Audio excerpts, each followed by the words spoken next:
छत पर सितारे गिरने वाली रातें गर्मियों की रातें थीं।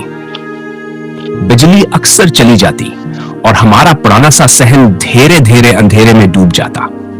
अम्मा चटाई बिछाते, दादी अम्मा बड़े बड़े तकिए और मिलमिल की हल्की सी चादरें लेकर आती और हम सब छोटे बड़े सहन या छत पर लेट जाते। आसमान ऐसा साफ होता कि लगता हाथ बढ़ाओ तो सितारे छोड़ोगे।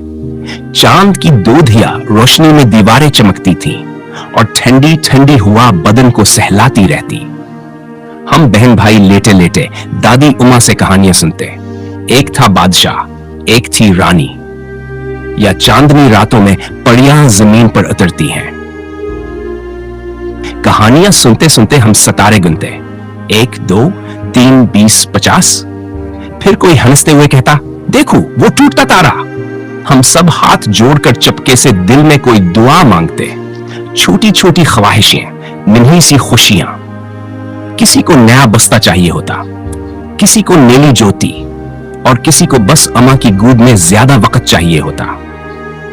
कभी कभी दादी अम्मा नींद में दुआएं पढ़ते, अल्लाह खैर करे, बच्चे खुश रहें, चमके ऐसे जैसे सितारे चमकते हैं।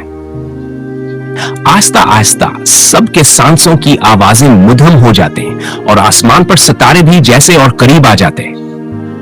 आज जब रात के वक्त छत पर जाता हूं तो वो सितारे तो हैं, मगर वो बचपन वाली खुशबू, वो अम्मा की आवाज और वो दादी अम्मा की दुआओं की गर्मी कहीं खो गई है। दिल चाहता है एक बार फिर वही चटाई, वही कहानियां और वही बेफिक्री की नींद वापस आ जाए, मगर बचपन तो बस यादों की मिठास बनकर दिल में बसी रहती है।